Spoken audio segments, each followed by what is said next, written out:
स्वागत है आप सभी का पावर ब्रेकफास्ट में। आपके साथ मैं हूं नेहा आनंद। आइए देख लेते हैं कि मंगलवार की सुबह अंतर्राष्ट्रीय बाजारों से हमारे मार्केट्स के लिए किस प्रकार के संकेत हैं। तो आप कह सकते हैं कुछ मिलीजुली से शुरुआत हुई। एसजीएक्स निफ्टी अपने आप को संभालने का भरसक प्रयास कर रहा है। 41 अंकों की स्ट्रेंथ वहां दिख रही है। 112 अंकों के आसपास की बढ़त पर हमने डाउ फ्यूचर्स को शुरू होते देखा। 50-55 अंक। नैस्डैक फ्यूचर्स में भी हमने कुछ स्ट्रेंथ बनते हुए देखी, लेकिन जितने एशियन मार्केट्स यहाँ खुलते दिख रहे हैं, खासतौर से जापानीज मार्केट निके 650 अंकों की कमजोरी वहां दिखी है और दूसरे मार्केट्स भी यहाँ पर एक से कर खुले हैं। लेकिन एक्शन तो भरपूर हमने कमोडिटी स्पेस में देखा, जहां पर कच्चा तेल दबता हुआ नजर आया, लेकिन प्रेशियस मेटल्स और मेटल्स इन्होंने दम दिखाया, खासतौर से सोने ने, जिसमें ऑलमोस्ट हमने 40 से 50 डॉलर की स्ट्रेंथ के साथ क्लोजिंग होते हुए देखी 6 हफ्ते के उच्चतम स्तर पे। तो एग्जैक्टली क्या कुछ हुआ बीते सत्र में अंतर्राष्ट्रीय बाजारों में, क्या स्थिति में कुछ सुधार हुआ है और आपको किन संकेतों पर रखनी है नजर, इन सब पर बात करने के लिए मेरे सहयोगी दीप इस वक्त मेरे साथ स्टूडियो में जुड़ चुके हैं। दिवांशु, मॉर्निंग। आज जिस तरह के हम नंबर्स आते हुए देख रहे हैं, जैसी शुरुआत हो रही है, क्या माना जाए स्थिति फाइनली रिस्क मैनेजमेंट होता हुआ थोड़ी सी लीपअप होती हुई दिख रही है कि कुछ सुधार होगा, या अभी और भी कुछ हमें देखने को मिलेगा, प्रेशर दिखेगा, क्या होने वाला है? आई थिंक डर तो अभी भी बना हुआ है बाजार में। ये तो क्लियर बात आपके सामने आ गई, क्योंकि जिस तरह से कल बैंकिंग स्टॉक्स की यूएस में पिटाई हुई है, स्पेशली जो स्मॉलर बैंक्स हैं, जो पर ज्यादा खतरा परसीव किया जा रहा है। जरूरी नहीं कि ये खतरे में है, बट ऐसा बाजार में परसेप्शन बन गया है कि ये ज्यादा खतरे में है। वहां पर अभी भी पिटाई का दौर जारी है और इसलिए हम देख रहे हैं कि लगातार ये गिरावट का दौर आते हुए दिख रहा है। आज सुबह भी इसलिए एशिया के बाजार थोड़े सतर्क हैं। एसजीएक्स निफ्टी हालांकि थोड़ा संभला हुआ है, बट कल जब बाजारों में इतना शार्प रिएक्शन इनिशियली नहीं था, तब हमारे बाजारों की काफ़ी भारी गिरावट आ गई। तो उस हिसाब से हम थोड़ा संभले हुए हैं, बट हाँ, डर का माहौल तो अभी भी आपको अमेरिकी बाजारों में दिख रहा है, क्योंकि भारी पिटाई हो रही है बैंक्स की और इसकी वजह से लगातार 5वें दिन आपको डाउ फिसलते हुए दिखा है। वैसे तो आपको 90 अंकों की गिरावट दिखेगी, बट 600 अंकों की रेंज में कारोबार हुआ। बहुत ज़्यादा उतार चढ़ाव आपको होते दिखा और एंड ऑफ डे अगर आप देखेंगे तो उस दिन की ऊंचाई से करीब 400 अंक फिसल कर डाउ 90 अंक नीचे बंद हुआ। बट ज़्यादा सेलिंग ब्रॉडर मार्केट्स में थी, क्योंकि काफ़ी सारे small cap mid cap banks की भारी पिटाई हुई थी। तो रसल 2000 1.5% फिसला है। अगर आप देखेंगे तो पिछले 3 दिनों में ऑलमोस्ट 7-8% की गिरावट रसल 2000 दिखा चुका है। विक्स एक बार फिर से 6% उछला था, वहां पर भी आपको लगातार काफ़ी तेज़ी बनती हुई दिख रही है। आईटी की तरफ से थोड़ा सहारा आया, इसलिए नैस्डैक 0.5% ऊपर आपको ज़रूर दिखा है। बट बैंक्स में देखिए, जो S&P 500 का बैंक इंडेक्स है वो 7% कल टूटा है। जून 2020 के बाद की सबसे बड़ी एक दिन की गिरावट आपने यहाँ पर आती हुई देखी है। बैंक स्टॉक्स में जो पिटाई हो रही है 3 दिनों के, अगर आप देखें थर्सडे, फ्राइडे और फिर मंडे का, तो 3 दिन में 185 बिलियन डॉलर्स, 185 बिलियन डॉलर्स का मार्केट कैप इरोजन आपको होते हुए दिखा है। तो ये दिखा रहा है कितनी इंटेंसिटी के साथ अमेरिकी बाजारों में सेलिंग हो रही है। फर्स्ट रिपब्लिक बैंक, जो अब माना जा रहा है कि अगला छोटा बैंक खतरे में आ सकता है, ये 60% टूटा है। ऑलरेडी इस क्राइसिस में हमने देखा था फ्राइडे के दिन ये 30-32% टूटा था, कल फिर से 60% टूटा है। तो भारी गिरावट इस काउंटर में होती हुई दिखी। कीस्टोन, जाम्स कॉर्प, बैंकॉप, ये सारे बैंकिंग शेयर्स में हमने भारी गिरावट देखी। तो अक्रॉस द बोर्ड बैंक्स गिर रहे थे। और बड़े बैंक्स की भी बात करें तो यहाँ पर भी आपने गिरावट देखी है। जेपी मॉर्गन हो गया, सिटी हो गया, बैंक ऑफ अमेरिका हो गया, ये सारे बैंक्स भी कल 5 से 10% गिरे हैं। तो बड़े बैंकिंग स्टॉक्स में तो गिरावट हुई है, छोटे बैंकिंग स्टॉक्स में तो बहुत ज्यादा गिरावट आपको होती हुई दिख रही है। बाइडेन साहब ने आश्वासन दिलाया है कि कुछ खराब नहीं है, संभाल लेंगे, सरकार पूरे कदम उठा रही है। जैनेट येलेन ने कहा है, फेड की तरफ से कदम आते हुए दिखे हैं, बट फिर भी आप देख रहे हैं कि बैंक्स पर अभी भी भरोसा बाजार को नहीं आते हुए दिख रहा है। पर दूसरी चीज जो हो रही है, जहां पर भी आपको करना है फोकस, वो है कितनी तेजी से रेट्स बढ़ने की एक्सपेक्टेशंस गिर रही हैं, और इसका सबसे बड़ा इंपैक्ट आपको बॉन्ड यील्ड्स पर आते हुए दिख रहा है। 2 साल की बॉन्ड यील्ड कल एक ही दिन में 60 बेसिस पॉइंट 0.6% गिरकर 4% पर आ गई। यही कुछ समय पहले पिछले हफ्ते 5% के ऊपर हुआ करती थी। तो 3 दिन में 1.25% की गिरावट इस बॉन्ड यील्ड में हो गई है, जो 1987 के बाद 35 साल में सबसे बड़ी गिरावट आई। तो काफी तेजी से बाजार अब मानने लग रहे हैं कि रेट हाइक्स आगे नहीं होने वाली हैं।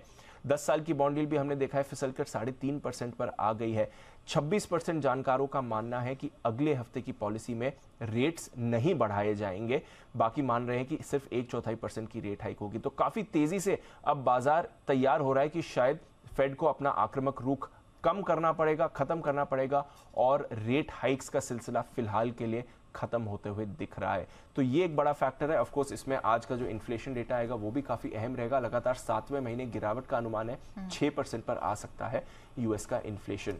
यूरोप की बात करें तो यहाँ पर भी ऑफकोर्स कल इम्पैक्ट बढ़ा रहा, 3% तक की गिरावट यूरोप के बाजारों में आपने देखी है। कमोडिटीज में भारी भरकम एक्शन होते हुए दिख रहा है। सेफ हेवन बाइंग गोल्ड में आ रही है, एक ही दिन में $50 का आपको उछाल आते हुए देखा है। 1900 के पार आपको गोल्ड इस समय ट्रेड करते हुए दिखेगा, 6 हफ्ते की ऊंचाई पर है। डॉलर इंडेक्स फिसलकर 103 के करीब है, 5 हफ्ते का निचला स्तर। और कल कच्चे तेल में भी गिरावट आई थी, 3 हफ्ते के निचले स्तर पर है, $80 के आसपास ब्रेंट है। तो काफी इंपैक्ट हो रहा है। ऑफकोर्स बैंक्स में अभी भी डर फैला हुआ है। देखते हैं आज अगर और फ्रेश कमेंट्री आती है and of course inflation data US का कैसा रहेगा। चलिए, तो बहुत सारी चीजें यहाँ पर एक के बाद एक होते हुए दिखाई दे रही हैं। सीपीआई के आंकड़े अब महत्वपूर्ण है, उसी के दम पर अब आगे भी ये निर्धारित होगा कि गोइंग फॉरवर्ड फेड आगे क्या निर्णय लेता है। चलिए दीप, थैंक यू सो मच वो पूरी डिटेल्स दर्शकों के सामने रखने के लिए। आगे बढ़े उससे पहले देख लेते हैं कि कल यानी कि सोमवार को संस्थागत निवेशकों की तरफ से प्रदर्शन किस प्रकार का देखने को मिला। तो हाल फिलहाल में हमने देखा था कि एफएनओ और कैश स्पेस दोनों में विदेशी संस्थागत निवेशकों की बिकवाली थी, लेकिन कल थोड़ा सा मामला अलग दिखाई दिया। कैश स्पेस में 1550 करोड़ की बिकवाली जरूर देखने को मिली विदेशी संस्थागत निवेशकों की तरफ से। एफएनओ में ऐसा नहीं हुआ है एंड ऑफकोर्स डटे हुए हैं हमारे घरेलू निवेशक और 1420 करोड़ के आसपास की खरीद का फिगर हमने वहां से बनता हुआ देखा है।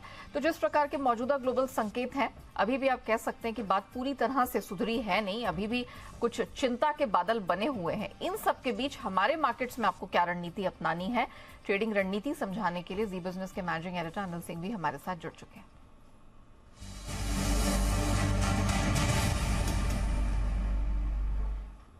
सर मॉर्निंग, कल हमारा प्रदर्शन जैसा रहा एंड ऑफ कोर्स आज हम देख रहे हैं जिस तरह के इनिशियल क्यूज हमें मिलते हुए दिखाई दे रहे हैं डाउ फ्यूचर्स से या एशियन मार्केट से, क्या लगता है सर बात कुछ आज सुधरती हुई दिखाई देगी, करना क्या चाहिए? Good morning Neha. देखिए, जिस तरह से चीजें आगे बढ़ रही हैं और धीमे धीमे बाजार एसवीबी के संकट को पचा रहे हैं, वैसे वैसे बाजार थोड़े से स्टेबल होते हुए नजर आ सकते हैं। वॉलेटिलिटी काफी रही कल अमेरिकी बाजारों में, और अमेरिकी बाजारों को दो तरीके से देखना चाहिए। एक, वहाँ के बैंकिंग शेयरों को जो अभी भी कमजोर है, बैंकिंग सिस्टम की चिंता अभी खत्म नहीं होती दिख रही है, और बाकी बाजार स्टेबल होते हुए दिख रहे हैं। तो हमारे बाजारों में भी दो चीजें हैं। एक और, जहाँ ग्लोबल संकट की वजह से हमारी चिंताएं और हमारी तकलीफें हैं वो थोड़ी सी आज कम होगी कल के मुकाबले में, लेकिन हमारी दूसरी समस्या जो है कि एफआईएस की बिकवाली की वजह से भारतीय बाजार थोड़े ज्यादा दबाव में नजर आ रहे हैं। वो अभी भी बाकी है कि एफआईएस और कितना बेचते हैं या थोड़ा अपना हाथ रोकते हैं। जहाँ तक लेवल्स का सवाल है, हम एक बड़े अहम साइकोलॉजिकल लेवल के आसपास आ चुके हैं जो 17,000 का है, और उसी के आसपास इम्पोर्टेंट सपोर्ट है आज के लिए। 16,950, 17,025 ये सपोर्ट का काम करेगा बाजार के लिए। 17,250 से 17,350 की रेंज होगी जो पहला टारगेट बनेगा निफ्टी के लिए ऊपर जाने के लिए। उसके बाद देखेंगे कि और बाद में कुछ और रिकवरी बनती है या नहीं। बैंक निफ्टी का जहाँ तक सवाल है, कल एकदम परफेक्ट लेवल पर 39,400-500 के आसपास रुका है। उम्मीद करते हैं कि 39,400 ना टूटे, लेकिन अगर इसके नीचे आता है तो पहला सपोर्ट जो आज के लिए बनेगा बैंक निफ्टी पर वो होगा 39,100 से 39,200 की रेंज में। इसके नीचे जाने पर ही थोड़ी और बड़ी कमजोरी आ सकती है। जहाँ तक ऊपरी स्तरों का सवाल है, 39,900, 40,100 पहली रुकावट की रेंज है जहाँ पर जाकर बैंक निफ्टी रुक सकता है। तो बात वही है, थोड़े संकेत बेहतर है। एनसेक्स निफ्टी ऊपर खुलने के संकेत दे रहा है, हो सकता है थोड़ा और ऊपर जाए। तो इम्पोर्टेंट सपोर्ट लेवल के आसपास खरीदारी कीजिए, और उछाल में वापस इम्पोर्टेंट रुकावट के लेवल के आसपास जब बाजार पहुंचते हैं तो वहाँ प्रॉफिट बुकिंग और बिकवाली दोनों ही होनी है। तो दोनों तरफ के ट्रेड आज भी आपको मिलेंगे कल की तरह, और उसी का फायदा आपको उठाना है। जी, valid point sir, thank you so much हमें बताने के लिए कि कहाँ कहाँ पर नजर रखने की जरूरत है। तो सतर्क रहने की जरूरत है, और आपको एक तरह से जो रेंजेस हैं उनको फॉलो करके चलना है। बैंक निफ्टी 39,100 से 200 ये आज सहारा देने वाली बैंड होगी, 39,900 से 40,100 ये रेजिस्टेंस बैंड होगी बैंक निफ्टी के लिए। जब निफ्टी की अगर बात करते हैं तो यहाँ पर भी आपको रेंज को पकड़ के चलना है, और उसी हिसाब से आपको ट्रेड करने की रिकमेंडेशन निकल कर आ रही है। दोनों तरफ के मौके मिलेंगे। 16,950 से 17,025 निफ्टी के लिए आज ये सपोर्ट रेंज की काम करेगी, इस पर फोकस करिएगा। और जो अपर बैंड यानी कि रुकावट की जो रेंज है वो 17,350 तक स्ट्रेच होती हुई नजर आ रही है। आइए जान लेते हैं कि खबरों के दम पर किन स्टॉक सेक्टर्स में एक्शन दिखेगा। आशीष हमारे साथ जुड़ चुके हैं। आशीष मॉर्निंग, कौन से महत्वपूर्ण ट्रिगर्स हैं, खबरों के दम पर कहाँ एक्शन है? Good morning Neha. सबसे पहले आप देखिए कि आज WPI के आंकड़े आएंगे। फरवरी महीने के लिए। इसके अलावा हुडको की बैठक है जहां पर अंतरिम डिविडेंड पर विचार किया जाएगा। अपोलो पाइप्स यहां पर बोर्ड बैठक है फंड जुटाने पर, तो स्टॉक के ऊपर भी नजर रखेंगे। एमसीएक्स ये स्टॉक भी आपके रडार पर रहना चाहिए क्योंकि नेचुरल गैस मिनी फ्यूचर्स जो है इनके कॉन्ट्रैक्ट आज से लॉन्च होंगे। साथ में अगर आप देखें तो 11 बजे आईटी राज्य मंत्री की स्टार्टअप्स के साथ बैठक है। जो एसपीबी का इम्पैक्ट हुआ है इसके चलते यहाँ पर ये बैठक की जा रही है। स्टॉक प्राइस में एडजस्टमेंट देखने को मिलेगा आपको एस्ट्रल लिमिटेड में, जहां पर 3 पे 1 का बोनस इश्यू था, तो स्टॉक प्राइस में आपको उस हिसाब से एडजस्टमेंट देखने को मिलेगा। प्राइमरी मार्केट अपडेट्स की बात की जाए तो ग्लोबल सरफेसेस का कल आईपीओ का पहला दिन था और यहाँ पर अगर आप देखें तो ओके ठीक ठाक परफॉर्मेंस यहाँ पर देखने को मिली। सब्सक्रिप्शन मिला है, टोटल 43% जो है सब्सक्रिप्शन बढ़ा है। रिटेल में अगर आप देखें तो 62% जो इशू है वो बढ़ता हुआ नजर आया। अब बात करें खबरों की, तो खबरों में सबसे पहले आप देखिए डेटा पैटर्न्स। कल हमने बताया था कि बोर्ड बैठक होने वाली है, बोर्ड बैठक का परिणाम आ गया और क्यूआईपी का जो इशू प्राइस है वो 1220 रुपए यानी फ्लोर प्राइस से 5% के डिस्काउंट पर तय कर दिया गया है। 1313 की जो है कल की क्लोजिंग है। लुपिन लिमिटेड पर भी नजर रखिएगा क्योंकि पुणे में बायो रिसर्च सेंटर ने की जो है यूएस एफडीए ने जांच की और जांच में कोई भी आपत्ति नहीं मिली है। सूर्या रोशनी को एचपीसीएल से करीब 96 करोड़ का ऑर्डर मिला है। स्टील पाइप्स सप्लाई करने के लिए ऑर्डर मिला गया। पीएनबी हाउसिंग फाइनेंस यहाँ पर भी देखिए थोड़ा सा सेंटिमेंटल इंपैक्ट आपको देखने को मिल सकता है क्योंकि राइट्स इशू जो है इसको सेबी से मंजूरी मिल गई है। कुछ डिविडेंड के अपडेट्स है क्योंकि काफी सारी बोर्ड बैठक हो रही थी। सबसे पहले आप देखिए सन टीवी यहाँ पर मामूली 2.5 रुपए का डिविडेंड जो है वो यहाँ पर बोर्ड ने ऐलान किया है। गेल पर 4 रुपए का अंतरिम डिविडेंड ऐलान किया गया और नाल्को पर देखें तो 2 रुपए 50 पैसे का डिविडेंड कंपनी ने दिया। ट्यूब इन्वेस्टमेंट्स ये भी स्टॉक रडार पर रहना चाहिए क्योंकि कॉन्ट्रैक्ट डेवलपमेंट और मैन्युफैक्चरिंग ऑपरेशन कारोबार में प्रवेश कर दिया है। 13 मार्च से सीडीएमओ ये जो सेगमेंट है यहाँ पर कंपनी ने एंट्री की है। कुछ ब्लॉक डील्स कल हुई थी, बड़ी ब्लॉक डील्स, इनमें से सोना बीएलडब्ल्यू जहां पर प्रमोटर ने 20.5% हिस्सेदारी करीब 4,920 करोड़ में बेची थी।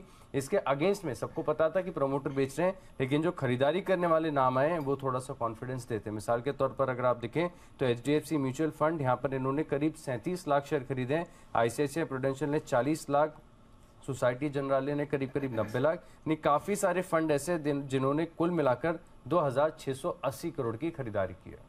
ऑलराइट, चलिए तो ये वो खबरें जिनके दम पर आज दिखेगा एक्शन। थैंक यू आशीष पूरी डिटेल रखने के लिए। आइए जान लेते हैं आज की ट्रेडिंग कॉल्स के बारे में।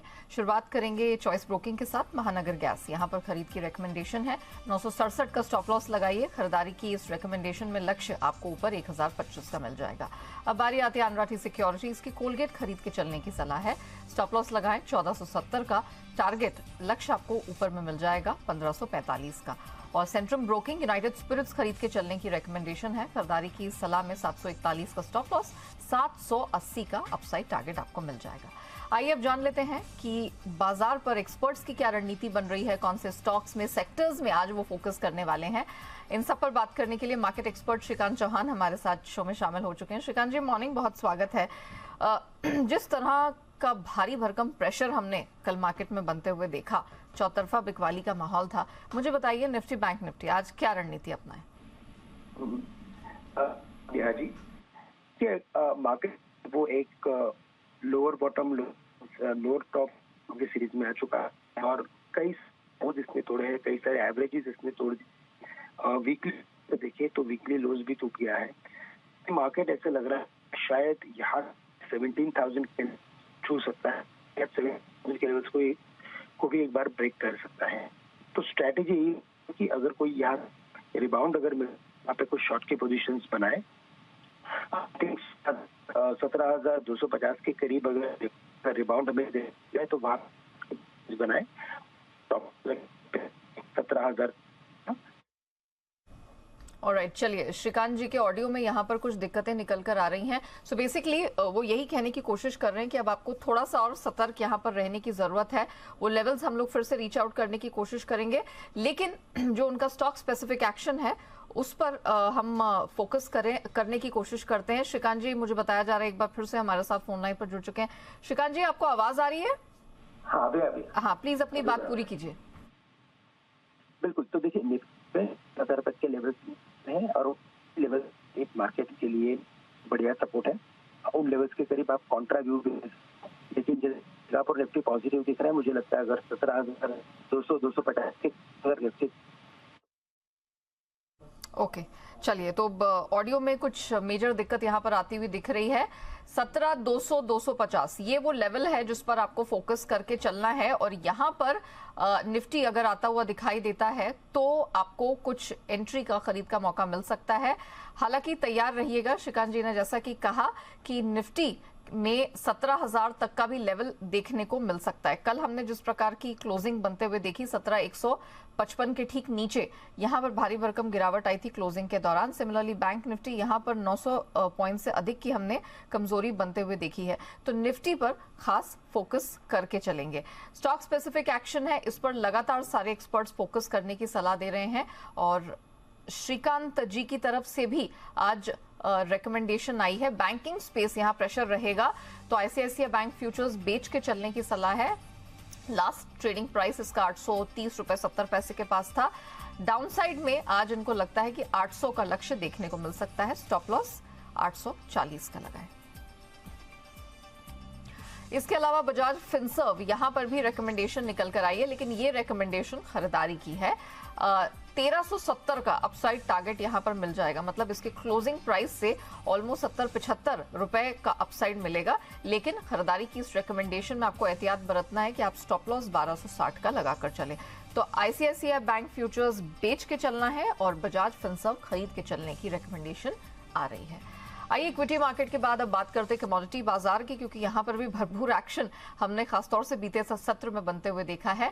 सब पर बात करने के लिए केडिया कमोडिटीज के अजय केडिया जी हमारे साथ फोन लाइन पर शामिल हो चुके हैं। केडिया जी, मॉर्निंग। काफी समय बाद हमने बुलियन में, खासतौर से सोने में, इतना जबरदस्त एक्शन एक दिन में बनता हुआ देखा है। एक ट्रेडिंग सेशन में $50 की स्ट्रेंथ, क्या ये मोमेंटम अब स्ट्रेंथ की तरफ इशारा कर रहा है? अब $19 के पार निकला है, is it here to stay? क्या करें? Good morning Neha ji, definitely ये गोल्ड की मॉर्निंग है, बिकॉज जिस ढंग से कल हमने जो रैली अब देखा है वो मुझे लगता है जस्ट स्टार्टिंग पॉइंट। बिकॉज अभी तक आप देखिए कि हमें लास्ट मीट जो फेड के थे वहां पे हमने हॉकी टोन आते हुए देखा था, और मार्केट ने उस चीज को ऑलमोस्ट डाइजेस्ट भी कर लिया था। मैंने इससे पहले भी कहा था कि 105-50 के ऊपर डॉलर इंडेक्स जाता हुआ बिल्कुल नहीं दिखाई देता है, एग्जैक्टली हमने वहां से घूमते हुए देखा। तो टाइमिंग मुझे लगता है कि जो ये बैंक का क्राइसिस है ये गोल्ड को कहीं ना कहीं सपोर्ट दे रहा है। साथ में कल रात को जो अपडेट आया है फेड से कि आगे रेट हाइक के लिए रिव्यू करना पड़ेगा, ये कहीं ना कहीं गोल्ड के लिए काफी पॉजिटिव है। नो डाउट थोड़ा सा हर्डल $1920 का लग रहा है, क्योंकि आज भी मॉर्निंग में हमने 1919 का ऑलमोस्ट हाई लगते हुए देखा है।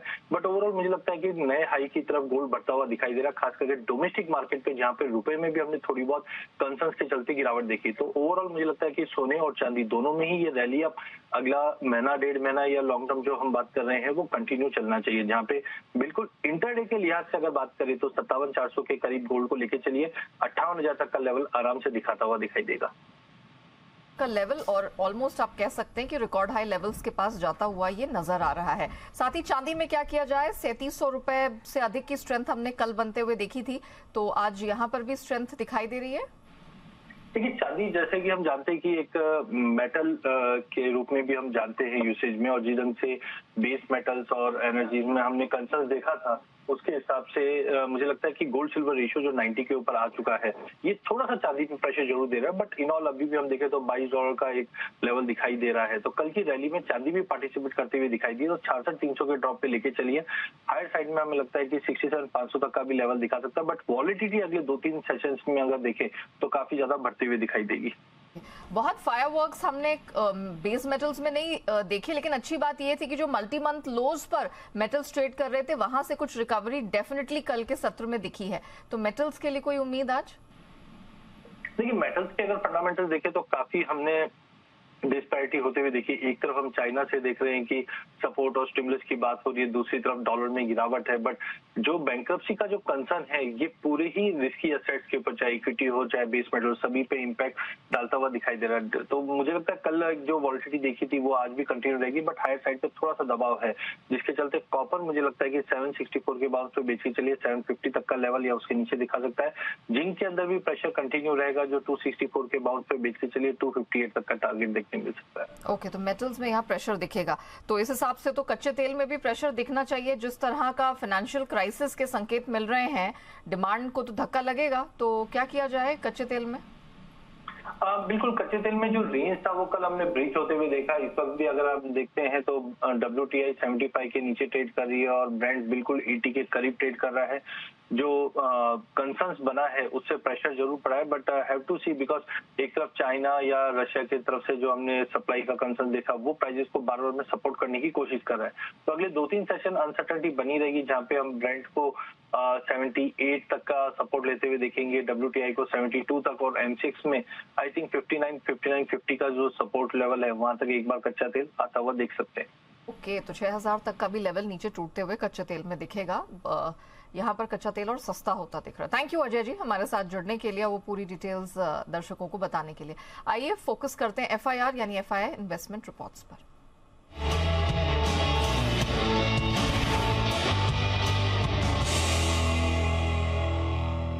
तो विदेशी ब्रोकरेजेस की किन स्टॉक्स पर है नजर, पूरी डिटेल लेकर आशीष हमारे साथ बने हुए हैं। आशीष, मॉर्निंग, बताइए। Good morning Neha. देखिए, सबसे पहले HUL स्टॉक के ऊपर नजर रखिएगा, क्योंकि नोमेरा की तरफ से रिपोर्ट आई है। खरीदारी की राय को बरकरार रखा है।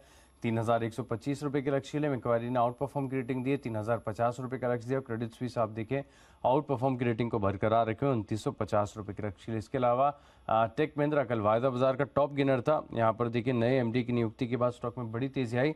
आज भी हो सकता है कि अपमूव देखने को मिले, क्योंकि HSBC ने कर दिया है डबल अपग्रेड। पहले होल्ड की राय थी, अब सीधे बढ़ाकर खरीदारी की राय दे। लक्ष्य भी आप देखिए काफी ज्यादा बढ़ाया इन्होंने, 940 से बढ़ाकर सीधा 1340 कर दिया है। भारतीय एयरटेल पर मॉर्गन स्टैनली ने ओवरवेट की रेटिंग को बरकरार रखा 860 रुपए के लक्ष्य के लिए। सन फार्मा पर जेफरीज खरीदारी की राय दे रहे 1200 रुपए का लक्ष्य दिया है। माफ कीजिएगा, सोना BLW प्रिसीशन यहाँ पर देखिए CLSA ने खरीदारी की राय दी है, जो लक्ष्य है वो इन्होंने घटाया 566 से घटाकर 529 कर दिया है। टाटा मोटर्स पर नोमेरा खरीदारी की राय दे रहे 508 के लक्ष्य के लिए, और M&M पर अंत में नोमेरा यहाँ पर खरीदारी की राय दे रहे हैं 1718 के लक्ष्य के लिए। ओके, चलिए, तो ये वो स्टॉक्स है जिन पर फॉरेन ब्रोकरेजेस की नजर है, और आपकी भी नजर इन सब पर होनी चाहिए। थैंक यू आशीष, वो पूरी डिटेल दर्शकों के सामने रखने के लिए। आइए इसी के साथ पावर ब्रेकफास्ट को हम यही रैप अप करते हैं, लेकिन आप बने रहिएगा जी बिजनेस के साथ।